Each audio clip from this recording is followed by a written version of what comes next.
Gadis cantik dan seksi ini sedang bermain biliar. Tiba-tiba seorang pelayan datang. Dia tidak sengaja menumpahkan minuman di pantat gadis itu. Segera, semua mata pria di toko tertuju padanya. Tapi dia hanya mengatakan satu kalimat. Semuanya basah. Lalu dia melepas celana dalam. Dan menggunakan itu untuk mengikat rambut dia. Kemudian terus bermain biliar. Sekelompok pria melihat hal itu juga membungkuk untuk melihat dia. Namun, ada seorang pria yang suka mengkhawatirkan omong kosong. Dia mengenakan mantelnya pada gadis itu. Orang pria itu bernama Hae-in. Adalah seorang pria memiliki integritas. Hari ini dia belajar cara membuat ayam Cina. Gadis cantik di sebelahnya mengatakan dia sangat pandai menggunakan lesung. Ketika Hae-in dipuji, dia tersenyum bangga.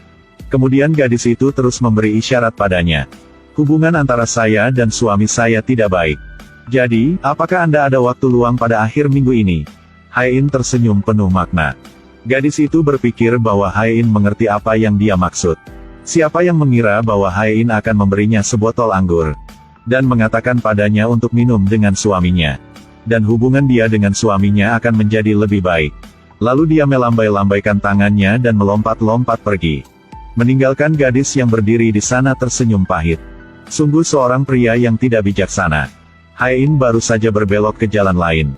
Dia melihat seorang wanita masuk ke mobil saudara iparnya dan setelah itu menciumnya.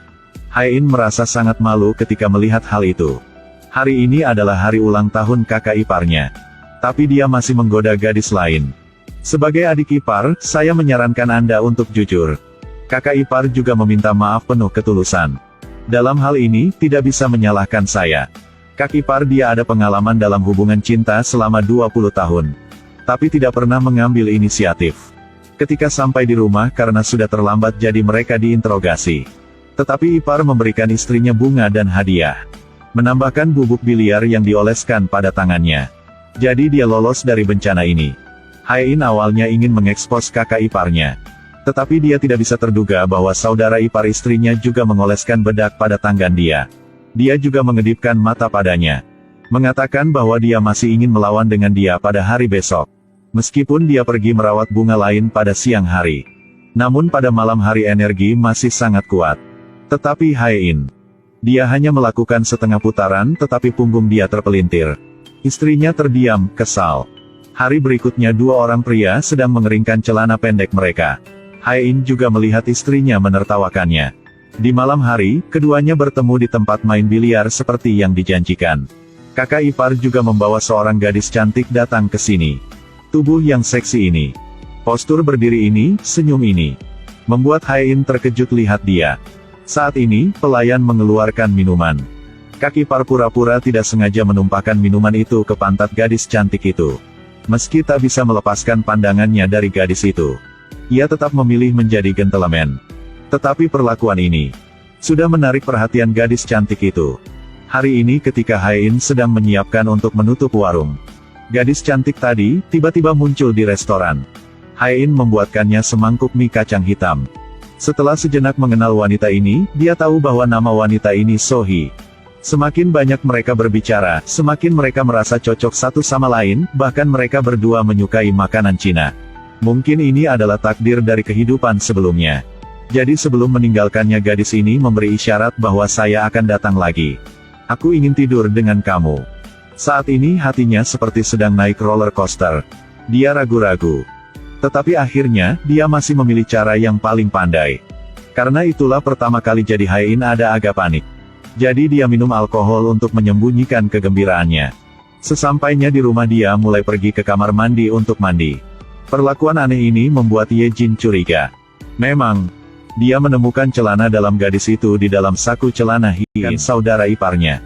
Saudara iparnya sangat berani. Sudah tidak membuka kedok kebenarannya. Itu milikmu. Aku mau memakainya jadi aku sudah membeli. Akhirnya, saudara ipar harus diam-diam menderita pertempuran sendirian. Hae-in datang menemukan saudara iparnya untuk meminta maaf. Tapi tidak menyangkai saudara iparnya tidak marah. Adalah seorang playboy. Menghadapi dengan hal-hal seperti ini hanya adalah masalah kecil. Keesokan harinya dia membelikan istrinya tas baru. Istrinya sangat senang. Dia membawa tas ke pasar untuk pamer. Tapi siapa tahu gadis ini tidak bisa melihat barangnya. sehingga membuat orang istri itu menjadi malu. Dia hanya bisa membawa tas pulang rumah. Hasilnya dia hanya berbalik, dia mengalami kecelakaan. Kakak ipar yang malang kehilangan istrinya. Ada seorang istri yang cantik seperti bunga tapi dia tidak hargai. Ketika itu sudah hilang, dia baru saja merasa menyesalinya. Dia mulai menjalani kehidupan minum alkohol setiap hari. Yejin tidak tahan melihat kakaknya seperti itu. Jadi dia menasihatinya untuk pergi keluar mencari kesenangan seperti dulu. Kakak ipar mengira bahwa Hae-in memberitahu adiknya. Yejin berkata, sebenarnya, kakak ipar sudah tahu semua tentang kakak di luar. Hanya karena keluarga jadi dia sudah pilih untuk bersabar. Dengan kalimat ini, itu membuat dia merasa lebih menyesal. Jadi dia membawa sebuket bunga untuk meminta maaf kepada istrinya. Tetapi menemukan di depan makam ada buket bunga dari orang lain. Hal ini membuat dia merasa ada yang tidak beres. Dia cepat-cepat pulang rumah dan buka kabinet. Hal yang tak bisa terduga, dia selalu memikir dia sendiri diri adalah playboy.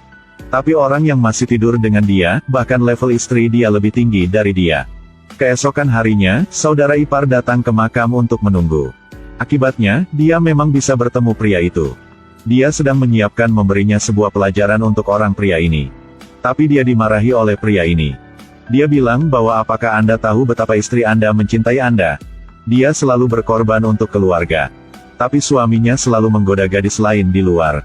Selalu meninggalkan istrinya sendirian di kamar. Dia juga merasa sangat kesepian. Meskipun kalimat ini bermaksud sangat menghina. Meskipun itu berarti lebih banyak penghinaan. Kakak ipar meraih kerahnya. Tapi tinju ini yang terangkat akhirnya jatuh. Sedangkan, Hin di sini karena bisnis restorannya tidak bagus. Jadi saya selalu dimarahi oleh Yejin. Hae-in sangat pusing. Dia jelas ingin membuka restoran makanan Cina. Karena Anda tidak setuju. Semakin dia memikirkannya, semakin bingung. Ketika memikirkannya, Sohee masih adalah orang yang paling mengerti dia. Jadi dia berinisiatif untuk datang ke rumah Sohee. Sohee masih adalah orang terbaik untuknya, tidak hanya bermain dengannya. Tetapi juga membuat sebuah meja makan makanan Cina untuknya. Dan yang paling penting adalah juga bisa mengemudi di hutan. Saya katakan, kalau pengemudi harus mengemudi secara hati-hati. Mengapa membuat hal ini? Membuat baik pria maupun wanita tua pergi jogging. Dan berhenti di sini untuk menonton tanpa bergerak. Dengan sorakan dari Sohee. Hae-in juga menyiapkan membuka sebuah restoran makanan Cina. Dia telah menaklukkan istrinya dengan keterampilan memasaknya. Tidak lama kemudian, restoran spaghetti telah berubah menjadi restoran makanan Cina. Bisnisnya juga sangat lancar. Memang benar dengan kalimat, di balik setiap pria sukses, tentu saja akan memiliki seorang wanita untuk mendukungnya. Tetapi juga ada kalimat, jika biasanya pergi di malam hari, akan ada sesuatu bertemu hantu. Hari ini ketika Hae-in sedang merayakan Hat untuk Yejin. Tiba-tiba, Sohee datang. Membuat Hae-in takut. Agar Yejin tidak mengetahuinya. Dia dengan cepat mengambil sampah untuk mengeluarkannya. Ketika Sohee melihatnya, Sohee langsung membuka pintu jiwa. Hin takut mati. Ternyata Sohee datang untuk memberitahunya bahwa piyama yang dia beli sudah lebih kecil satu ukuran. Jadi itu sebabnya tadi Yejin mengatakan bahwa piyama yang dia berikan kepada dia agak lebar. Meskipun dia berhasil membujuk Sohee. Tapi tidak apa siapapun bisa tahu perlakuan dia akan melakukan selanjutnya. Keesokan harinya restoran baru saja dibuka. Seorang gadis cantik datang melamar pekerjaan sebagai karyawan. Hae-in melihat dia.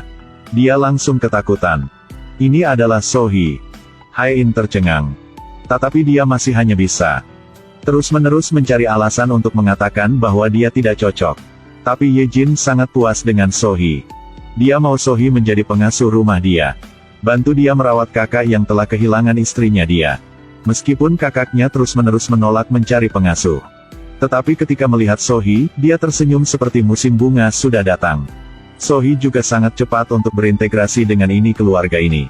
Foto ini seharusnya tidak indah seperti ini. Hari ini pada kesempatan ketika istri dan ipar tidak di rumah. Hae-in ingin memutuskan hubungan dengan Sohee. Tapi tepat saat mereka berada di putaran kelima, Yejin kembali ke rumah. Dia pikir Sohee membawa pacarnya pulang rumah. Segera menelepon Hae-in dan menyuruh dia pulang untuk menonton drama yang bagus. Hae-in hanya bisa menahan kegembiraannya dengan mengatakan dia sedang bermain bola. Hae-in baru saja selesai bermain bola dan kembali ke rumah. Ye Jin dengan bersemangat memeluk badannya. Berdua tidak menarik tirai. Sohee hendak pulang ketika dia melihat adegan ini. Dia merasa sedih banget di hati. Apakah pria ini memiliki kekuatan fisiologis sebanyak itu? Beberapa hari kemudian, Ye Jin mengatakan dia sudah hamil. Ini sebenarnya kabar yang bagus. Tapi Hae-in merasa dia memiliki banyak hal di hatinya. Dalam hatinya dia pikir, di masa depan, pasti dia akan bersikap baik pada istrinya. Tapi dia tidak bisa tahu bahwa dia masih pikir dia playboy. Sebenarnya di sebelahnya juga ada playboy plus. Ternyata Ye Jin sudah menjalin hubungan dengan Koki dalam waktu sangat lama dulu. Hari ini keduanya sedang berbelanja di supermarket. Keduanya menerima pesan ancaman. Ye Jin mengetahui bahwa setelah waktu yang lama, dia tidak bisa mengendalikannya. Dia segera pergi ke kakak laki-lakinya untuk meminta bantuan. Untuk melindungi keluarga adiknya. Kakak sudah coba bantu dia. Dia menarik Koki dan mengemudi di jalan dengan kecepatan sangat cepat lalu rem blong. Beberapa kali seperti itu membuat Koki itu takut. Bahkan mengancamnya dengan kematian. Koki itu benar-benar takut. Dan berkata dia akan segera meninggalkan tempat ini. Hae-in di sini juga tidak punya waktu luang. Dia mengundang Sohee ke restoran bintang 5. Dia harap berdua cinta dan putus dengan bahagia. Lagi pula dia sudah menikah. Sohee ketika melihat dia memutusnya. Dia menjadi marah. Pelayan, Anda membawa semua makanan ke sini. Bahkan membagikan alamat restoran. Ye Jin dan Ipar membaca kabar ini. Mereka pergi ke restoran dengan cepat. Hae-in melihat istrinya datang. Buru-buru bersembunyi di tanah. Kemudian berkat gerobak makanan, dia lolos. Ketika hendak pergi keluar, dia cepat merebut iparnya. Kak harus menyelamatkan saya. Saya berjanji untuk menjadi orang yang baik mulai sekarang. Tujuan kakak iparnya datang ke sini. Awalnya ingin adiknya memiliki keluarga yang lengkap.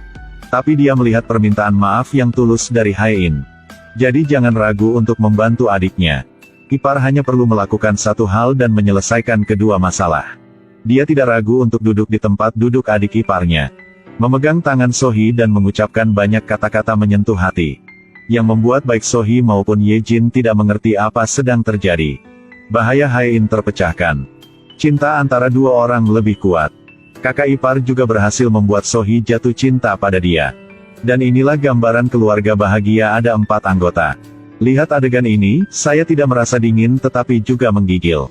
Jadi cerita itu mengatakan kita bahwa, kalau tidak ingin orang lain tahu, jangan lakukan. Hargai keluarga, jauhkan dari godaan dari keluar.